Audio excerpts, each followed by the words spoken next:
BMS academy में आपका स्वागत है। पिछले सेशन में हमने देखा किस प्रकार हमने आर्टिस्टिक मीडिया टूल के साथ डिफरेंट टाइप के स्ट्रोक्स को डिज़ाइन किया, ड्रॉ किया। इस सेशन में हम देखेंगे कि हम किस तरह से पहले से दिए गए जो आर्टिस्टिक मीडिया स्ट्रोक्स हैं, शेप्स हैं, स्टाइल्स हैं, उनके अलावा अपने कस्टमाइज स्ट्रोक्स को भी क्रिएट कर सकते हैं। तो आइए देखते हैं ये हम किस प्रकार कर सकते हैं। सबसे पहले आप इसके लिए कुछ इमेजेस या जो भी आप ड्राइंग करना चाहते हैं, जिसको as a brush, as a spray use करना चाहते हैं, उसको बना लें। मैं यहाँ पे सिंपल ड्रॉ कर लेता हूँ, तो मेरे पास ये ड्रॉ हो गया है सर्कल। मैं इसको एज अ ब्रश यूज़ करना चाहता हूँ। इसके साथ ही एक और सर्कल और इन दोनों को यहाँ पे मैं ज्वाइंट कर देता हूँ। फिर इसके साथ एक और छोटा सा सर्कल, ताकि एक डिज़ाइन फॉर्मेट में मेरे पास ये क्रिएट हो जाए कुछ इस तरह से। अब मेरे पास यहाँ पे ये 3 सर्कल्स हैं। मैं इन तीनों को सिलेक्ट कर लेता हूँ और आर्टिस्टिक मीडिया टूल को सिलेक्ट कर लेता हूँ। आप देखेंगे कि यहाँ पे आपके पास यदि मैं यहाँ से ब्रश को सिलेक्ट कर लूँ तो यहाँ पे सेव का ऑप्शन अवेलेबल हो गया है। यहाँ यदि देखें तो डिफरेंट टाइप के जो हमारे पास कैटेगरीज हैं उनमें अभी कस्टमाइज अवेलेबल नहीं है, अर्थात कस्टम अवेलेबल नहीं है।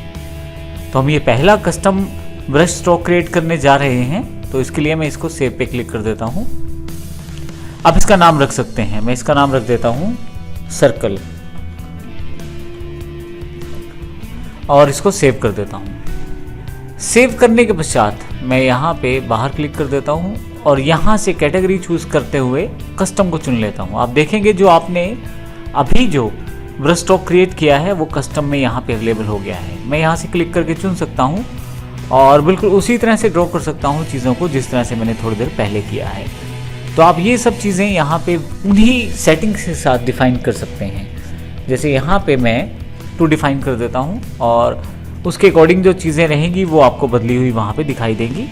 और यहाँ पे यदि मैं 3 कर देता हूँ तो आप देखेंगे कि शेप्स कुछ आपके पास डिफाइन होनी शुरू हो गई हैं कलर वाइज। तो इस तरह से आप आसानी से डिफरेंट और कस्टमाइज शेप्स को बना सकते हैं और उन्हें as a brush stroke save करके रख सकते हैं। इससे आप आसान कर सकते हैं अपने कार्यों को कोरल ड्रा डिजाइनिंग में।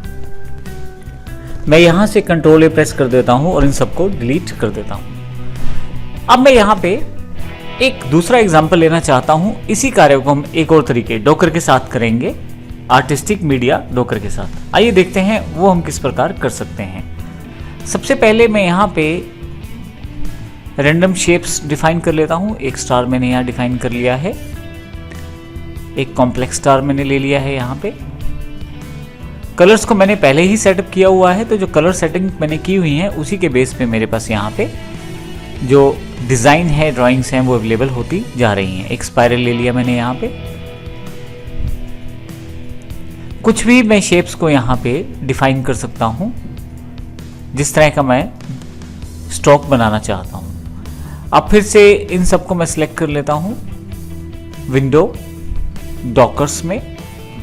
यहाँ से आप इफेक्ट्स में जाएं और आर्टिस्टिक मीडिया डॉकर को क्लिक कर दें। अब देखेंगे जो आपने डिज़ाइन पहले यहाँ से यूज़ किए थे, जब हम यहाँ इसे सिलेक्ट करते हैं तो कुछ वैसे ही डिज़ाइन यहाँ पे अवेलेबल हो गए हैं। यहाँ से डिफ़ॉल्ट स्ट्रोक्स आपके पास अवेलेबल हैं। रिसेंटली जो आपने प्रयोग किए हैं उनकी पूरी की पूरी लिस्ट अवेलेबल है और यहाँ से नीचे की तरफ डिफरेंट टाइप्स के स्ट्रोक्स अवेलेबल हैं। क्योंकि मैं इसे अपना एक कस्टमाइज स्ट्रोक की तरह सेव करना चाहता हूँ, तो यहाँ से इसे मैं नीचे की तरफ एक सेव का बटन है, मैं क्लिक कर देता हूँ। अब यहाँ से जानकारी मांगी जा रही है कि इसको आप ब्रशेस के रूप में सेव करना चाहते हैं या ऑब्जेक्ट स्प्रेयर। मैं ऑब्जेक्ट स्प्रेयर के रूप में सेव कर देता हूँ। फाइल का नाम डिफाइन कर देता हूँ।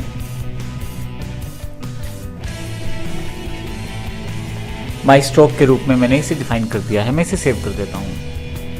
अब कस्टम मीडिया स्ट्रोक में यदि आप देखें तो आपके पास ये स्ट्रोक जो है नीचे की तरफ जाकर आपके पास ऐड हो गया है। ये देखें नीचे।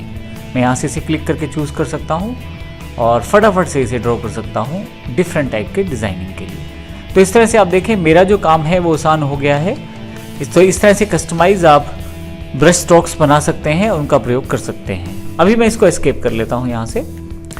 यदि आपने पहले से कोई कस्टम स्ट्रोक बनाया हुआ है तो आप उसे डिलीट भी कर सकते हैं। आप सेलेक्ट करें उसे और यहाँ पे डिलीट का बटन है, आप डिलीट करें, यस करें, वो डिलीट हो जाएगा। तो इस तरह से आप कस्टमाइज स्ट्रोक जो आपने बनाए हैं उनको आसानी से डिलीट भी कर सकते हैं। धन्यवाद।